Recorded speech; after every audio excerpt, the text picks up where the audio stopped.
Hey, I'm Daniel. I'm 34, live in a small town just outside of Kansas City, and for most of my life I thought family meant loyalty. You love them, you sacrifice for them, and they've got your back no matter what. That's what I believed. Until I realized some people only see family as an ATM that doesn't say no. Growing up, we didn't have much. My dad died when I was 10, and my mom, Janice, worked as a waitress at this small diner off the highway. She'd come home late, exhausted, but she always said, "It's for you and your brother Danny." My younger brother Kevin was her golden child. Even back then I could see it. He'd break a window playing baseball inside the house and she'd laugh it off. I'd forget to take out the trash and suddenly, I was lazy like your father's side. You start noticing those things as a kid, but you tell yourself it's just love in different forms. By the time I turned 18, I was desperate to get out. I joined a local community college, worked night shifts at a garage, and saved every dime. Meanwhile, Kevin dropped out of high school his senior year because, quote, "college is for suckers." Mom defended him, of course, said he was just finding himself. Finding himself apparently meant crashing with his friends, smoking weed, and borrowing money from Mom that he never paid back. Fast forward 15 years. I'm married now. Well, was married. My ex-wife Amy and I split up last year. No drama, no cheating, just two people growing in different directions. But even through the divorce, I kept things clean. No shouting, no burning bridges. I learned that peace has a price, and sometimes you gotta pay it. Anyway, after years of long hours and smart saving, I'd built a decent life. I work remotely now as a software engineer for a logistics company. My income's nothing wild by Silicon Valley standards, but out here in Missouri, let's just say 6 figures goes a long way. For the first time in my life, I had stability, a nice house, a truck that wasn't falling apart, even managed to pay off my student loans early. I didn't brag about it. I didn't post about it. I just wanted quiet, predictable days. Then, 2 months ago, my mom found out how much I make. It happened by accident. She called me while I was doing taxes, and I had a W-2 lying around. I must have mentioned something about finally hitting a financial milestone. You could hear the shift in her voice right there. "Oh, wow, Danny, that's a lot. You must be doing real good then." At the time, I thought it was just pride. You know, Mom being proud that her kid made it. I didn't think much of it, but a week later she called again. "Hey, sweetheart," she started, her voice overly sweet. "You remember how Kevin's been struggling since his last business failed?" Yeah. Kevin's business was flipping sneakers he bought on credit and never paid for. "Well," she continued, "he's thinking of getting a new start. Maybe something online like you do. You could help him get started, right?" That was my first red flag. I told her gently that what I do isn't something you just start. It takes years of learning, certifications, and patience. But she kept pushing, saying, "He's smart, Danny. He just needs a chance. And you've been so blessed. God would want you to help." I remember hanging up that call feeling like something had cracked open again. Like I was 13 and being blamed for something Kevin did. 2 days later, I was sitting on my porch when I saw her car pull up, that old beige Corolla she's been driving since I was in high school, and in the passenger seat, Kevin, arms crossed, wearing designer sunglasses and a smug little smirk that told me exactly how this visit was going to go. "Surprise," Mom said as she got out, her voice all sunshine. "We thought we'd drop by." I didn't even have time to respond before Kevin strutted up the porch steps like he owned the place. "Nice setup, bro," he said, scanning my front yard. "Guess tech really pays, huh?" I gave a polite nod, forced a smile. "Yeah, something like that.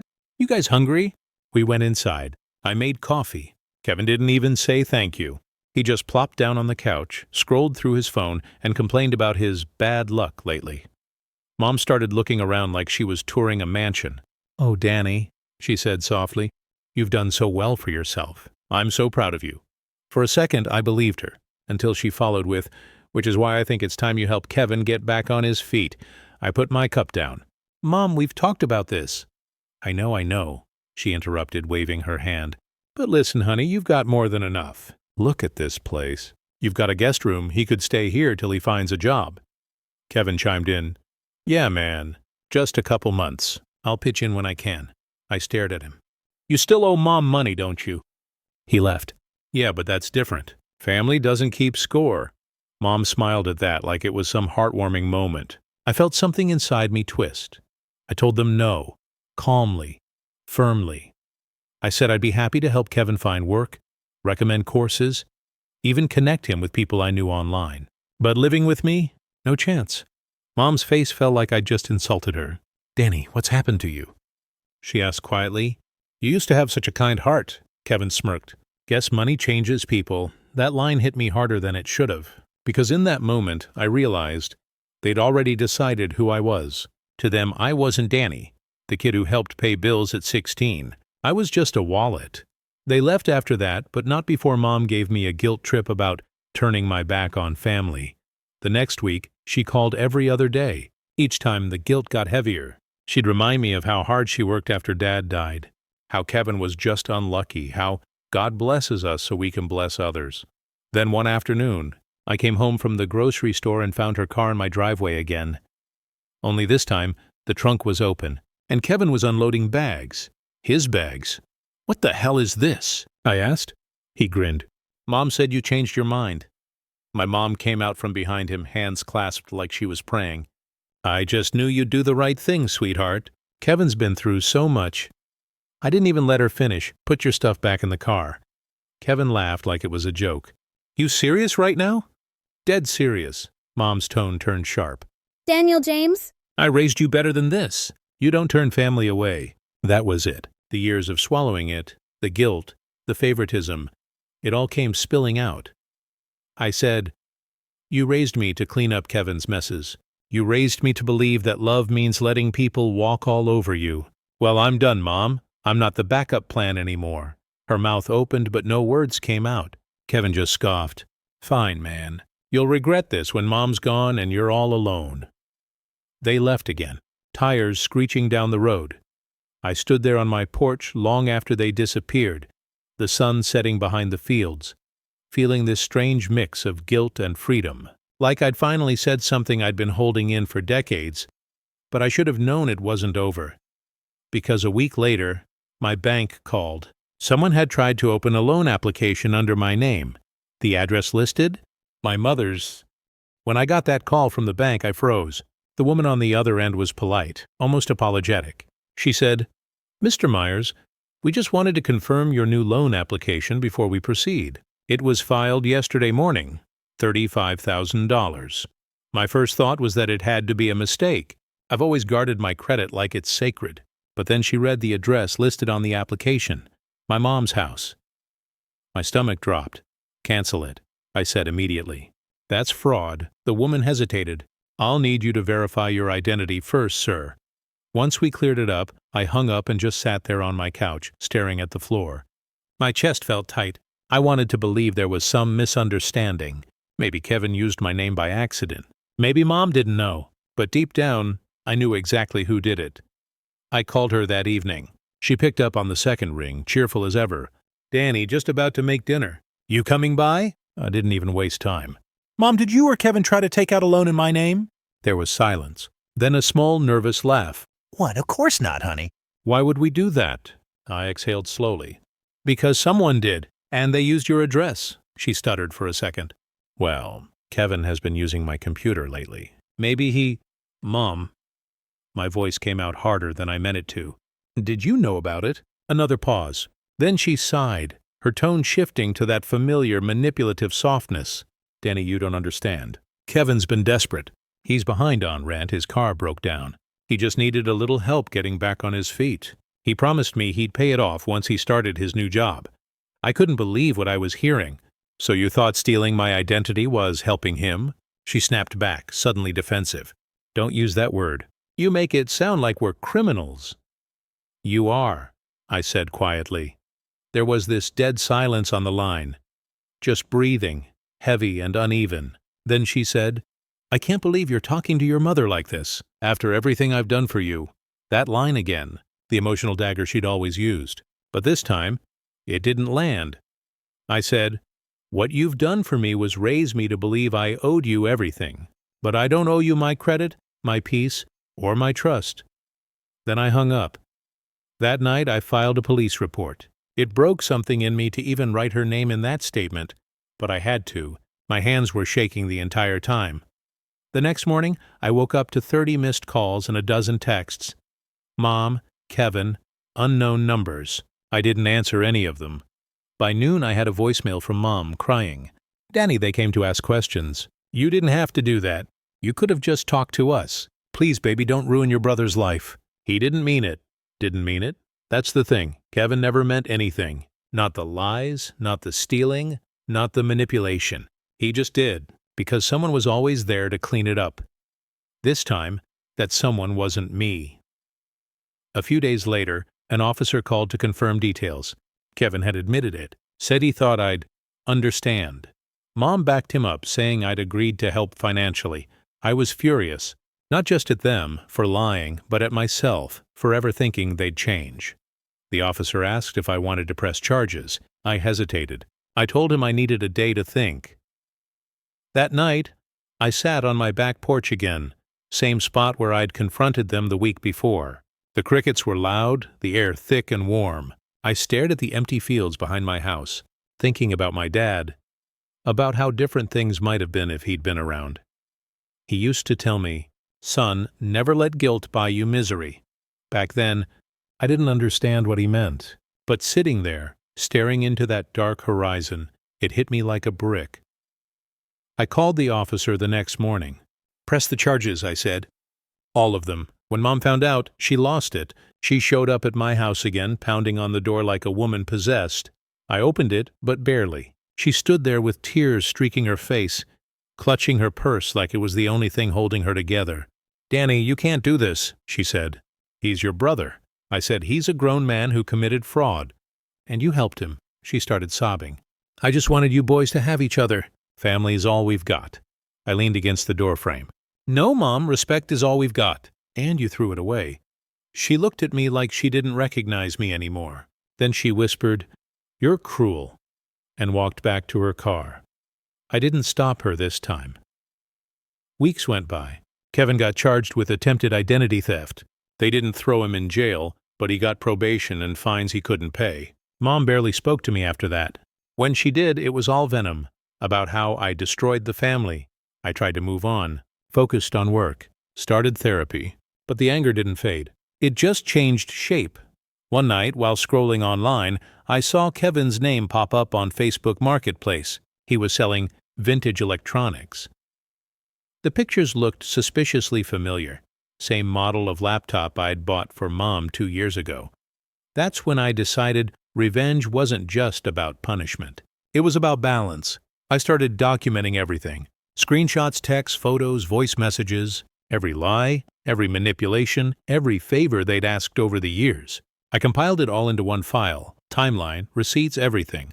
Then I sent it, not to the police, not to friends, to Mom's church group, the same group she used to gossip with about how ungrateful Danny had become.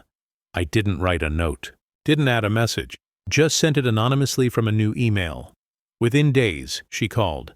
Her voice was shaking. "How could you do this to me?" I said, "You wanted to raise a good man." "Well, good men tell the truth." After that, she stopped calling, but word spread fast in her small town. People started pulling away from her. The same ones she'd always leaned on for sympathy now kept their distance. Kevin left town not long after, probably to escape the embarrassment. It should have felt good. It should have felt like justice. But standing in my kitchen one morning, drinking coffee in silence, I realized revenge doesn't always come with satisfaction. Sometimes it just leaves space. Quiet, empty, necessary space. I didn't win anything. I just stopped losing. And for the first time in my life, that felt enough. It's been 8 months since that whole storm hit. Some mornings I wake up and it still feels raw. Other days it's like it happened to someone else, a version of me that was too tired to keep forgiving. I've learned something in all this mess. When people see you as their safety net, they don't care how many holes they tear in you as long as they don't hit the ground. After the dust settled, life got quiet. Mom stopped calling entirely. Her church friends reached out to me privately, a few of them apologizing for how they'd judged me. One lady, Mrs. Rhodes, the one who used to bake us cookies as kids, told me, "You did the right thing, Daniel. Sometimes love means saying no." Still, I'd be lying if I said it didn't hurt. Around Thanksgiving, I drove past Mom's house for the first time in months. The porch light was off, the yard unkempt, the old beige Corolla was parked crookedly, dusted with leaves. A few lights glowed inside. For a second I thought about knocking, bringing a pie maybe, trying to fix things, but I didn't. I just sat there in the truck, watching that house that used to feel like home and realizing it wasn't anymore. See, when you grow up poor, money isn't just about survival. It's about dignity. Every dollar means one less time you have to ask for help. One less reminder that you're dependent. I spent years chasing that kind of independence, thinking if I earned enough, they'd finally respect me. But I was wrong. They didn't resent my money. They resented that they couldn't control it. A month later, I got a letter in the mail. Handwritten, from Mom. No return address, but I knew the handwriting instantly. Inside, just one page. Danny, I don't expect forgiveness. I only want you to know I never meant for things to go that far. I thought I was helping Kevin, like a mother should. I see now that I was helping him destroy himself. And maybe you too. I've lost both my boys in different ways. I pray someday we can talk again, when time softened your heart. Love, Mom. I read it twice, then a third time. The words didn't sound manipulative this time. They sounded tired, regretful, honest maybe. I didn't respond, not because I hated her, but because I didn't know what to say. What do you tell someone who only realized your worth after trying to ruin you? A few weeks after that, I got another call. This time from Kevin. I didn't recognize the number, but the voice was unmistakable. Hey, man, don't hang up, please. I didn't. He sounded worn out, not the cocky, swaggering version I remembered. He told me he'd been working construction down in Oklahoma, trying to start fresh. Said he'd been clean for a few months. Then he said something I didn't expect. I'm sorry, Danny, I really am. I thought you'd bail me out, like always. And when you didn't, I got angry, but you were right. I needed to fall. I didn't know how to respond. The silence stretched until he added, Mom's not doing too well, health-wise. You might want to check in before it's too late. That line stuck in my head long after the call ended. For 2 days, I debated whether to reach out. Pride said no. Conscience said maybe. The kid inside me, the one who still remembered her tucking me in after long shifts, said yes. So I drove over one Sunday afternoon. When she opened the door, she froze. For a second, we both just stood there, unsure how to bridge a canyon that had taken decades to dig. She looked smaller somehow, thinner, older. The weight of guilt has a way of shrinking people. Danny, she said softly. Hey, Mom. We sat in the living room, surrounded by the same old furniture, the same fading pictures on the wall, Dad in his army uniform, me and Kevin as kids. For a moment, it almost felt like time hadn't moved. She told me about her health. High blood pressure, some early heart trouble. Nothing fatal yet, but serious enough to scare her. Then she said, I know I can't undo what I did, but I want you to know I've been praying for forgiveness, not just from God, from you. I looked at her, really looked at her.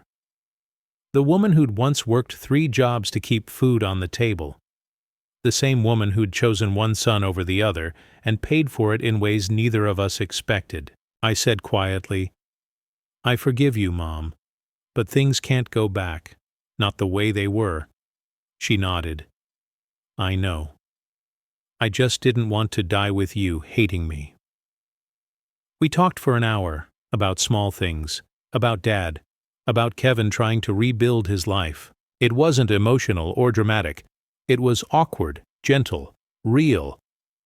When I left, she hugged me tight and whispered, Thank you, Danny. Driving home, the sunset looked like fire spilling across the sky. And for the first time in years, I didn't feel angry, just light. People always talk about revenge like it's an ending, but it isn't. It's just the point where pain changes shape. You think getting even will heal you, but healing comes from finally setting the weight down and walking away. I still keep that letter in my desk drawer. Not because I need the reminder of what happened, but because it reminds me of what didn't happen. I didn't become her. I didn't let bitterness define me, and maybe that's the real revenge. Not making them hurt, but proving you can live better without them. These days, when people ask if I still talk to my family, I just say, sometimes. But inside I know the truth. I've got peace now. And peace, that's something money can't buy, and guilt can't steal.